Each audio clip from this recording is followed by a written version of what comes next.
So we all remember when Winnie Odinga was in Kibra. She told us that these people are coming out to say that Raila Odinga told them this and that. They should just shut up because what Raila Odinga wanted the public to know, he used to say them in public spaces.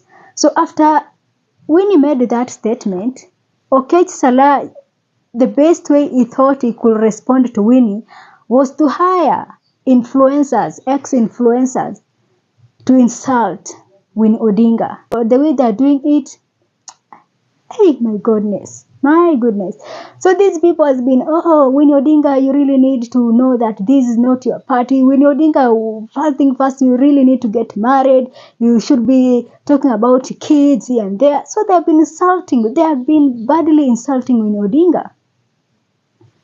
Even Kina Omosh 1 hour are now insulting Winnie Odinga. So see, this Salah thinks he's so better or is so big enough to have something in the ODM party. When Raila Odinga was in the streets with Akina Sifuna, I see even his bloggers are insulting Edwin Sifuna. When Edwin Sifuna walikuwa na sufuria kwa kichwa, where was he?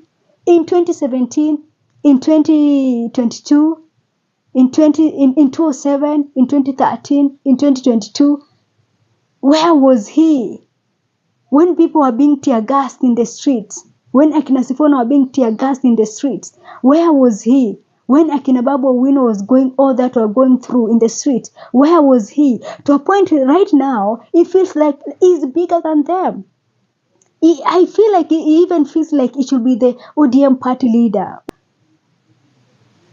So he took to Twitter to write something, because after that, people have been telling him to back off. People have been telling him to leave Ida and his children alone. So he took to Twitter to say this, that I am the one being accused, so I will respond directly and calmly.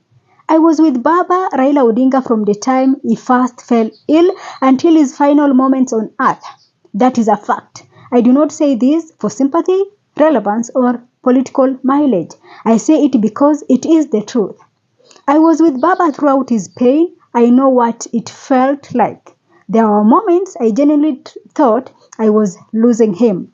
Moments when it was only me and one security guard present, holding Baba, trying to steady him, trying to help him through the pain. This is not a story. This is lived experience.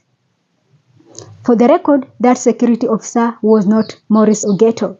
After he made this confession, now people are bringing in question and asking him, who was that man? Because we only know Raila's bodyguard was none other than Maurice Ogeto. So when was Maurice Ogeto replaced? And who is this other security personnel who was with Raila Odinga? Where was he from? Who is he known by the Odinga's family? For how long did he spend time with Raila Odinga? So other questions are still coming up. And Kenyans are not sparing him. Kenyans are now telling him now to speak up.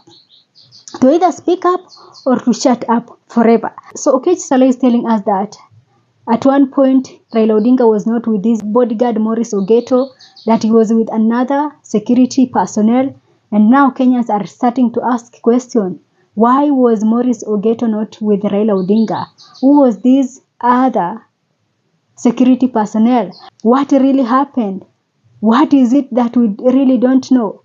So, Salah feels like he is too big and he should have a say in the ODM party. I don't know if he's the one that now that the likes of Kina Junet Mohammed are existing, now we have now from Junet Mohammed to Salah, because it looks like this is what these people want it to happen. Like now it is over for Junet Mohammed. Now we really need to have another Junet Mohammed, because this is the feelings that this whole thing is giving us. So Kenyans on social media have not stopped there. They are asking Salah these questions. The first one is this. You have said that you are with Baba from the moment he fell ill. Great. Many of us, perhaps even in the family, don't know exactly when Baba fell ill.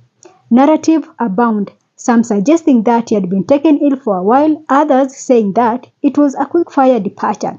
So, when was this moment and how did you find yourself there at that exact moment? Question 2. Who are you to gain the access? What value were you offering Raila? We cannot account for everyone who was ever with Raila in public except you. And the third one is, you now sit right behind or beside Oburu at all functions.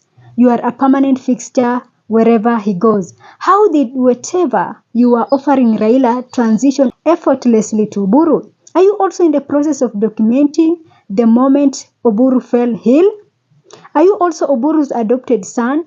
If something, God forbid, happens to Oburu, who is 83 and therefore prone to something, how will you explain having been right next to two consecutive ODM and Luo leaders when something happened? And the fourth question is this. What were you doing before you happened near Raila from the moment he fell ill?